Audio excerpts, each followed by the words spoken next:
The Origins of the Second World War. The Origins of the Second World War is a non-fiction book by the English historian A.J.P. Taylor, examining the causes of World War II. It was first published in 1961 by Hamish Hamilton. Origins. Taylor had previously written The Struggle for Mastery in Europe 1848–1918. As he later wrote in his autobiography, I wanted to be writing something and decided that I could carry on my diplomatic history from the point where the struggle for mastery left off. I thought, done most of the research work needed by reviewing the various books of memoirs and the volumes of German and British diplomatic documents as they came out. At that time, no original sources were available, no cabinet minutes or papers, no chiefs of staff records, only more or less formal documents from the Foreign Office with very occasional minutes. This extraordinary paucity, as it seems now, makes my book a period piece of limited value.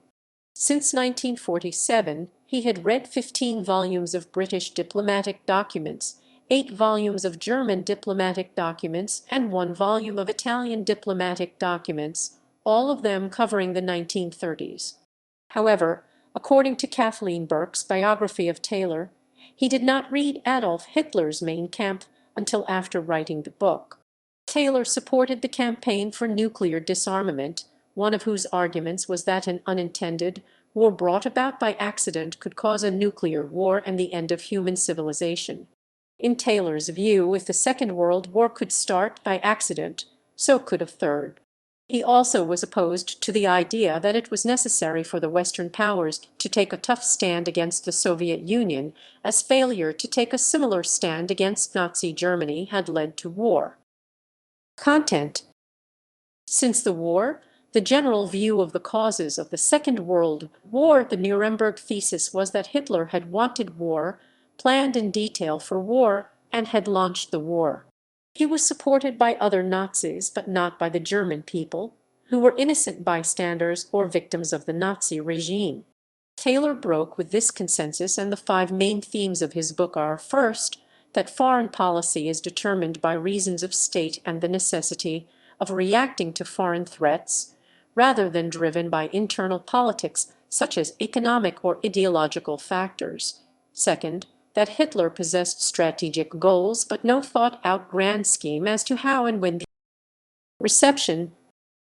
The book was published in April 1961, with German and American editions appearing the following year. Translations also appeared in French, Italian, Finnish, Dutch, Portuguese, Spanish, Norwegian, Danish, Swedish, and Sinhalese. It was a bestseller around the world and provoked a storm of controversy. Sebastian Haffner wrote in his review in The Observer, "This is an almost faultless masterpiece, perfectly proportioned, perfectly controlled.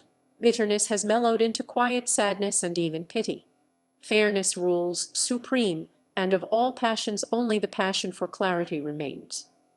In spite of all this, it will probably become his most controversial." In the review from the New Statesman, David Marquand praised Taylor as the only English historian now writing who can bend the bow of Gibbon and Macaulay. Among his critics were Isaac Deutscher and A.L. Rose. Martin Gilbert came across a copy of the book in a second-hand bookshop some years after it was published. The copy was full of penciled marginal notes attacking the book's thesis. When Gilbert looked at the flyleaf, it was inscribed A.L. Rose. He presented the copy to Taylor, who was much amused. Hugh Trevor Roper reviewed the book in the July 1961 issue of Encounter. Trevor Roper argued against Taylor's thesis, claiming that Hitler in Mein Kampf in 1924 and elsewhere had outlined his program. He also accused Taylor of perverting the evidence. I have said enough to show why I think Mr. Taylor's book utterly erroneous. In spite of his statements about historical discipline, he selects, suppresses, and arranges evidence on no principle other than the needs of his thesis, and that thesis, that Hitler was a traditional statesman of limited aims merely responding to a given situation, rests on no evidence at all, ignores essential evidence, and is, in my opinion, This casuistical defense of Hitler's foreign policy. On 9 July, Taylor and Trevor Roper appeared in a televised debate chaired by Robert Key in which the two historians quarreled. In the September 1961 issue of Encounter, Taylor responded to Trevor Roper's review. Taylor's article was set out in two columns, one showing the quotations from Taylor's book that Trevor Roper had included in his review, the other column providing the entire sentence from the book from which Trevor Roper had acquired his quotations.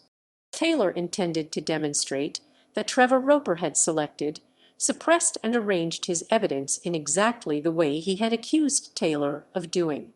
The last quotation of Trevor Roper was his claim that the book would harm Taylor's reputation. Taylor responded, "The Regius professor's methods of quotation might also do harm to his reputation as a serious historian if he had won." The review by the Marxist historian Timothy Mason appeared in the December 1964 issue of Past and Present. Mason pointed to Nazi Germany's demonic urge and criticized Taylor for dismissing German economic patterns, such as the importance of rearmament and the objective of achieving autarky. In Mason's view, all these things required Hitler to launch a war for the plunder of manpower and materials lay square in the dreadful logic of German economic development under National Socialist rule. Taylor had ignored the interdependence of internal and external factors in the aims of German foreign policy. Taylor responded in the April 1965 issue of Past and Present, "The evidence for economic or political crises within Germany between 1937 and 1939 is very slight if non-existent. Hitler cut German armaments plans by 30% after Munich. He cut them again drastically after the fall of France, and was." Taylor also argued that Mason was wrong in attributing National Socialism to Hitler alone, ignoring the responsibility of the German people, and that National Socialism was the cause of European instability, with Taylor viewing the instability as already present before 1933.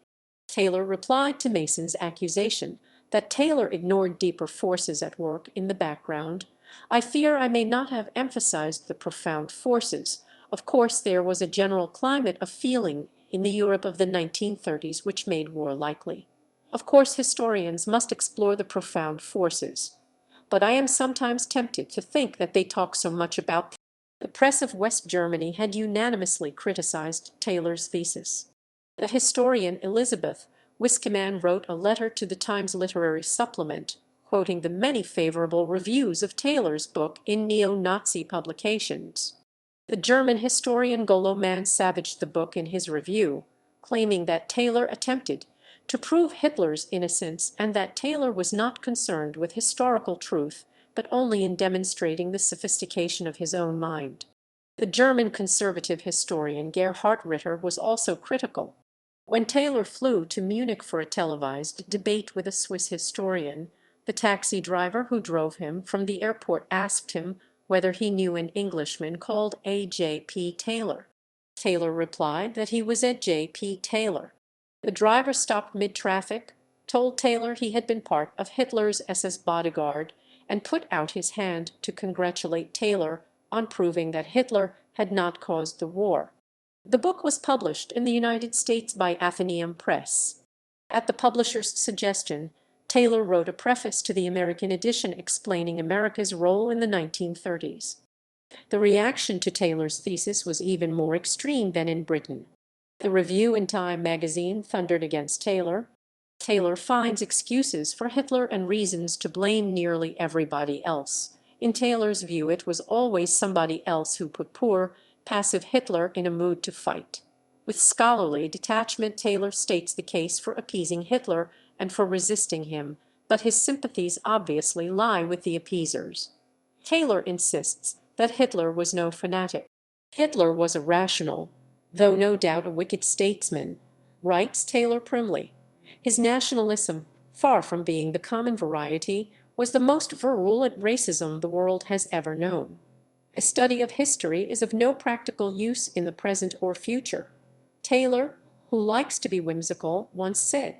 As far as Taylor himself is concerned, his book proves his point. Gordon A. Craig in the New York Herald Tribune condemned the book, calling it a perverse and potentially dangerous book. Mr. Taylor has always shown a tendency to strain the truth in order to achieve striking formulations.